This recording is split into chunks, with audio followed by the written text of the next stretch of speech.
بسم اللہ الرحمن الرحیم۔ السلام علیکم معزز ناظرین، میں ہوں محمد حسن، آپ دیکھ رہے ہیں لائٹ بوری ٹی وی۔ محترم ناظرین اور عزیز طلباء، آج میں آپ کو ملک اشفاق صاحب کی ایک بیسٹ سیلر کتاب کامیابی سب کے لیے سے ایک شاندار تکنیک بتاؤں گا۔ میں آپ کو مکمل یقین سے بتاتا ہوں کہ اس شاندار کائناتی تکنیک کو آپ نہایت سادہ طور سے اپنا سکتے ہیں۔ اس کے لیے آپ کو کچھ بھی نہیں کرنا، صرف خاموش رہنا ہے۔ کچھ لوگوں کے لیے خاموش رہنا بھی شاید دنیا کا مشکل ترین کام ہوتا ہے۔ انسان کے لیے زیادہ تر مشکلات اس کی زبان سے ہی پیدا ہوتی ہیں، اس لیے خاموشی کو عبادت کا درجہ حاصل ہے۔ دنیا کے تمام عظیم لوگ، پیغمبر، صوفی، سائنسدان، دانشور اور فلاسفروں کا کہنا ہے کہ خاموشی خدا کی آواز ہے۔ اسی لیے دنیا کے تمام عظیم لوگ ہیست سے نیست ہو کر اپنی ذات میں گم ہو کر اپنے اندر کی خاموشی کو سنتے ہیں۔ یہ اندر کی آواز ان کو اعلیٰ منزلوں کی جانب رہنمائی کرتی ہے، تب ان کے لیے کامیابیوں کے تمام دروازے کھل جاتے ہیں۔ خاموشی کی آواز ہی انسان پر کامیابیوں اور کامرانیوں کے رازوں کو منکشف کرتی ہے۔ اسی سے عزت، دولت، شہرت اور صحت حاصل ہوتی ہے۔ پرسکون ہو کر، تنہائی میں بیٹھ کر یا لیٹ کر خاموشی سے اپنے اندر کے انسان کی تلاش کیجئے، تب ایک دن آپ پر کائناتی رحمتوں کی بارش ہونے لگے گی۔ آپ کے اندر سے ایک خاموش آواز آپ کو سنائی دے گی۔ اس آواز سے جو کچھ بھی آپ پر ظاہر ہو، آپ نے وہی کرنا ہے۔ پھر آپ اپنی منزل کی جانب خود بخود بڑھنے لگیں گے۔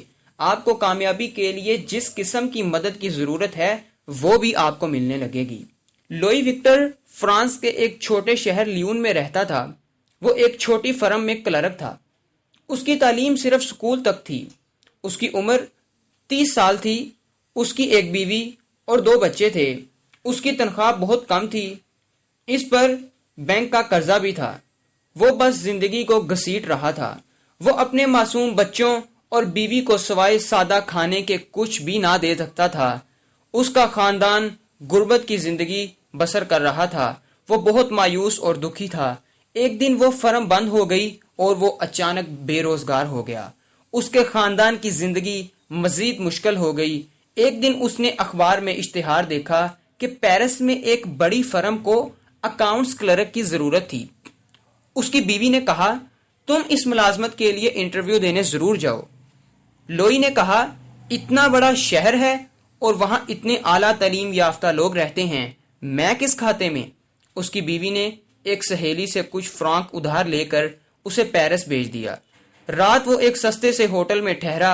اسے نیند نہیں آ رہی تھی۔ اس کے دل میں کئی وسوسے چل رہے تھے۔ تب اسے تھامسن ایڈسن کی یہ بات یاد آئی کہ اپنے اندر کی آواز سنو۔ وہ آلتی پالتی مار کر بیڈ پر بیٹھ گیا، آنکھیں بند کر لیں اور اندر کی آواز کو سننے کی کوشش کرنے لگا۔ آخر رات کے پچھلے پہر اسے اپنے اندر کی آواز سنائی دی کہ میں ایک محنتی انسان ہوں، میں ایماندار ہوں، میں وقت کا پابند ہوں، مجھ میں تخلیقی صلاحیتیں ہیں، میں ایک قیمتی انسان ہوں، میں یہ ملازمت حاصل کرنے میں کامیاب ہو جاؤں گا۔ پھر وہ پرسکون نیند سو گیا۔ وقت پر انٹرویو کے لیے پہنچا۔ فرم کے چیف ایگزیکٹو نے اس کا انٹرویو لیا اور ملازمت دے دی۔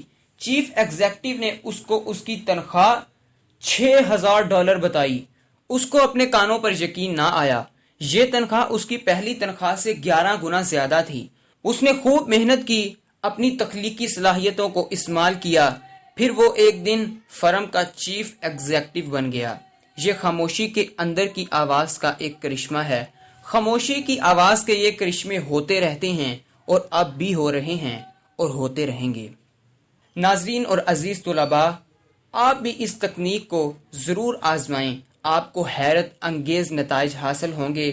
اس ذاتی تجربہ سے آپ کی شخصیت نکھر جائے گی، آپ کی تخلیقی صلاحیتیں بڑھ جائیں گی، آپ فطرت کے زیادہ قریب ہو جائیں گے، آپ عزت، دولت، شہرت کے حقدار ہو جائیں گے اور کامیابیاں آپ کے قدم چومیں گی۔ یہ دنیا کی قدیم ترین اور سادہ تکنیک ہے۔ ہزاروں سال پہلے سمیر، بابل، ہڑپا اور مصر کے لوگ اسی تکنیک کو استعمال کرتے تھے اور کامیابیاں حاصل کرتے تھے۔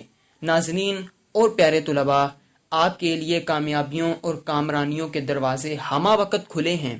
آپ آگے بڑھیں اور کامیابیوں اور کامرانیوں کو سمیٹ لیں. خدا آپ کا حامی و ناصر ہو. چینل کو سبسکرائب ضرور کیجیے.